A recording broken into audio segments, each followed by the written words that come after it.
Ya, dasar, sangat dasar pidato Anies Baswedan waktu mau menutup reklamasi pantai.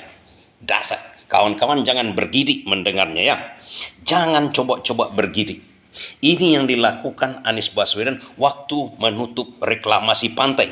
Saya tidak mau membandingkan dengan pagar laut sekarang yang mau dicabut oleh Prabowo. Tapi kita dengarkan bagaimana cara Anies, bagaimana kekuatan Anies Baswedan, psikologi, mentalnya menghadapi pemerintah pusat di sini.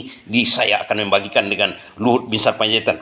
Apa yang membuat Anies Baswedan mencabut izin reklamasi pantai, dan secara psikologinya bagaimana pidato dia. Ini yang penting sebenarnya, karena kalau seseorang itu menarasikan, mempidatokan tanpa dijiwai, tanpa niat yang betul-betul tulus, tanpa lurus, berbeda.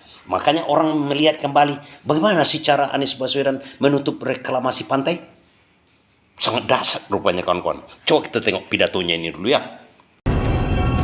9 kebijakan di kota ini haruslah disasarkan pada kepentingan publik.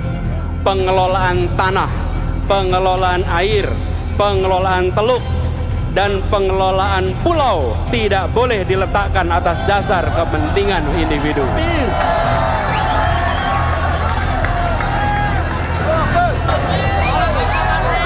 Pengelolaan itu semua tidak boleh untuk kepentingan satu golongan, tidak boleh untuk kepentingan satu perhimpunan, tidak boleh untuk kepentingan satu korporasi, tetapi itu untuk kepentingan warga Jakarta semua.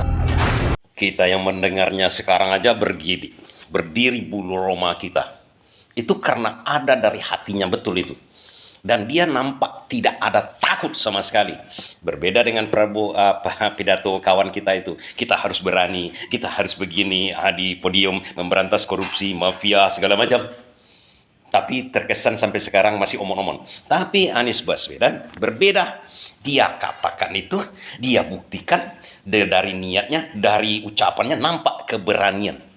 Kenapa kita katakan keberanian?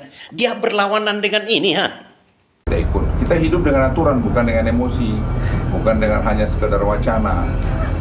Saya sesuai dengan ketentuan kewenangan yang ada saya kerjain.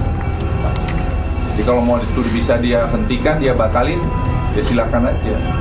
Karena itu semua kita ada batas-batas kewenangan kita. Jangan kita pikir kita ini all the way langsung bisa ke langit, kan juga. Saya sebagai Menko itu ada juga batasan saya. Mau saya, presiden pun ada batasan. Gubernur pun ada batasannya. Jangan jadi pikir gubernur DKI atas segala macam bisa dikerjain, enggak juga begitu. Nah, kalau di tahun 2017 itu orang tahu siapa Luhut Binsar Panjaitan. Sekarang pun masih utusan khusus atau bagian dari Presiden Prabowo kan. Kalau dulu untuk bagian-bagian yang seperti itu ekonomi, Luhut di depan. Malahan kabarnya pada waktu itu Pak Jokowi mau memanggil Anies Baswedan, tapi akhirnya tidak jadi. Karena mungkin Pak Jokowi tahu Anies Baswedan ini tak takut dengan siapapun. Walaupun presiden, walaupun Luhut aja tidak ditakutinya. Mungkin dia takut cuma sama Tuhan. Ini diungkit lagi oleh netizen. Pidato luar biasa dari Anies Baswedan. Kawan-kawan jangan bergidik ya, itu belum seberapa sebenarnya Anies Baswedan. Lebih gawat dari itu sebenarnya, lebih dasar dari itu sebenarnya. Tapi kan banyak yang tidak tahu. Saya coba bagikan aja kepada kawan-kawan. Atau berkaitan dengan pagar laut sekarang itu kan. Pagar laut itu, agak bingung kita ya kan. Teruslah mendukung Anies Baswedan. Itu contoh orang yang kita dukung itu masih tetap berharap menjadi presiden. Kalau Tuhan menyatakan kun fayakun, besok pagi bisa aja. Banyak kejadian. Soeharto 32 tahun, 2 hari habis itu turun, jatuh ke Habibie. Mungkin aja, bisa. Begitu saja dulu ya.